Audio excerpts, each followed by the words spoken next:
All right, now we're ready to continue with something that's going to be a bit of painting two things at once. By painting the pear on the left, I'll be establishing the pear on the right, since the dark value of the pear on the left is what makes the one on the right pop out. Something that seems simple enough, but until you actually do it and are aware of what that does to help model a form that you're unsure about, you won't know what the effect is.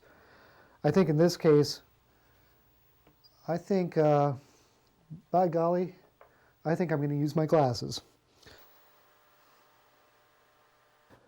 What I'm doing now is basically just working around the form of the pear on the right, which I hope is already done or close to done.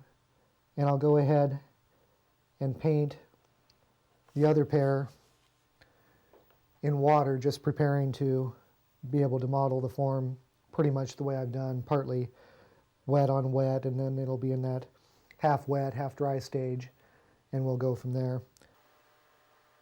That reflected light that I see off of the pear on the right, which is bouncing into the shadow side of the pear I'm painting now, is something that I'd like to take advantage of, and so I'll just wet the paper a little bit more there, so if I get too many darks in there, I have a chance while it's wet to lift them out. It's nice that they're two distinct objects. They are, and when I look at what's occurring with the light striking them, the pear on the right is very much dominant, really pops out.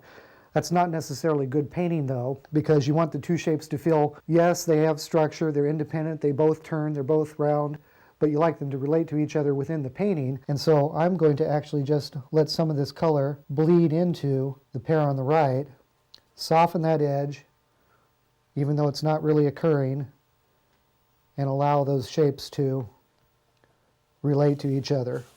Doesn't have to be much. It can be just a little bit, but the effect can be very, very nice. And here I think I'm ready to dry it again and see what I've got at a stage where the pears are close to being done. Looking at this, I see two pears that aren't finished, but they seem to be reading okay to me. But I really don't like the foreground cloth. Not only does it not look like cloth, which isn't so much a concern to me. I mean, I could make it look like a wooden shelf if I wanted to. But the point is that it seems rather mottled, and that mottled texture is something that I think is competing with the texture of the pears. I'd rather have some kind of foil against them. And so like the nice clean background that we have, I think that it's better to go back in and soften this cloth. So I'm using a large brush here. Okay, that looks a lot better. That looks, wow, how can I improve it in 30 seconds or 10 seconds? I may not even do anything else. I think that was enough of a softening that it would be better for me to dry it and look at it dry, and it may be just right. So we're done.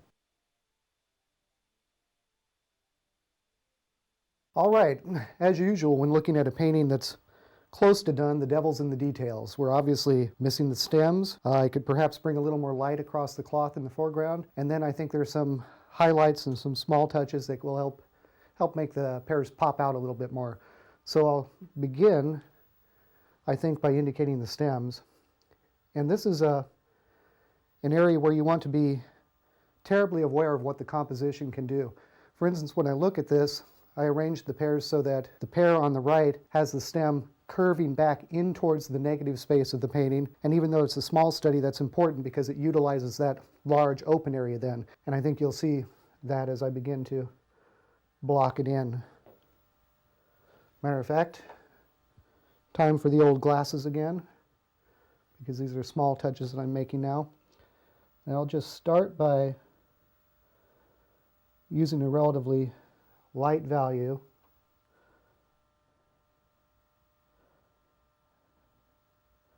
And then, while the paint is wet, indicate the shadows. The color that I see in the light that we have available is rather indeterminate. They're just simply a dark value, almost a black, and that's not a terribly attractive statement. As a matter of fact, if I made them a pure black, it would be so distracting from the other colors and the harmonies of the overall little study. So I'm looking mainly for a dark value in the same tones that we've already established. So I'll begin by, or rather continue, indicating the darks. And it would be possible for me to do something kind of tricky, which doesn't really fit the character, the physical character of how the stem grows, by curving it up to, again, bring your eye through.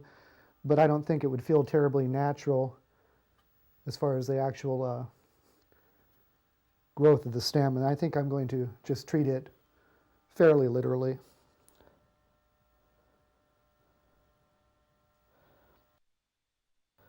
Soften it, let it blend out. And I think that right there is probably effective enough in indicating that it belongs and is part of the overall shape. At this point, when I have enough dark paint on the painting, it's not a matter of adding paint, but rather subtracting it. And so here, just utilizing a clean brush, most of the water out of it, and clean paper towel, I'll touch an area where I want to lift color along the shadow plane to indicate that light and shadow difference a little more effectively. And I just simply paint with clean water, lay the towel over, press it, and lift. I'll repeat that a couple of times and then show you what the towel looks like. And this helps me break up the border and edge of that light shadow area and perhaps create a little more texture as well. So I paint the pattern and kind of design that I want, lay the towel down, rub over the surface, and if you look at it, I think you can see the paint that I've already lifted and what that does to indicate the turning and the shadow planes changing. Soften the edge here a bit. The top of the pear, a little bumpy edge where the stem meets. Lift that. What I have here is a study that could be complete, could be done, could be finished, and yet you could look at it in an entirely different way and think, well, right now, geez, those pears stand out an awful lot, and there's nothing wrong with that. I think that if that's a statement you want to make, then make it, and that's good. But what if I decided I wanted more of a low-key mood, that I wanted a little more of a, well, less contrast, let's say, just on the edges of the pears. And I'm thinking that I might want to paint a dark background, but it's kind of scary to think of making the change on the painting and then having that something that you look at later and you go, that was a very, very bad idea. Something that I have done for many, many years, and I think it's a great trick, is simply to lay a piece of sheet glass. You could use plexi, I suppose, although I think glass scrapes better. And you simply paint your anticipated changes on the glass, which gives you an idea of whether or not it'll be a good idea to make permanent. It can be quite crude. It doesn't have to follow the outlines of your painting exactly. It doesn't have to be perfect. It's simply a way of making a change that you think that you might do and looking at it in kind of a crude fashion, perhaps from a distance, perhaps in a dim light, because after all, the design that you see in a dim light is the one that is most important. That's the overall value record of the painting. What you see in brighter light are the nuances and subtleties that do make it enjoyable close up, but a painting should look good at 30 feet away and maybe 10 inches away.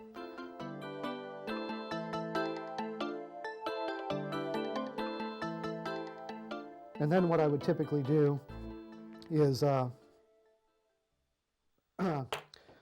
perhaps tape the glass to the board so that I could set it up and look at it from a distance.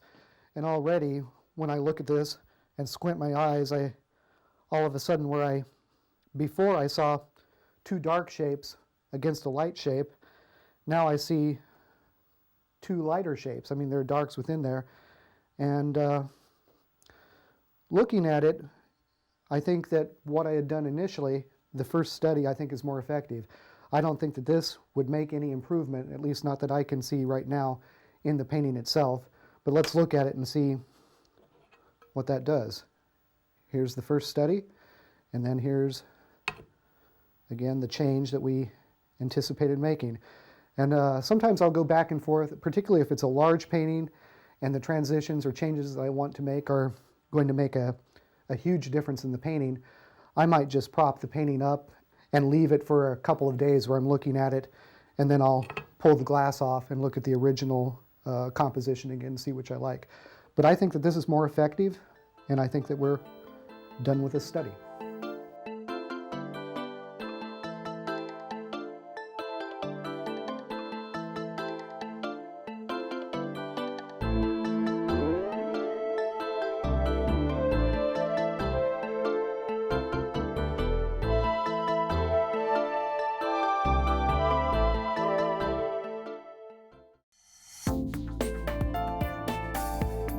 Now available to buy.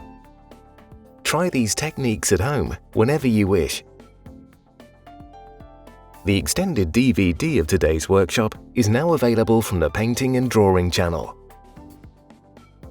For further information and to order your copy, go to www.paintingdrawingchannel.com.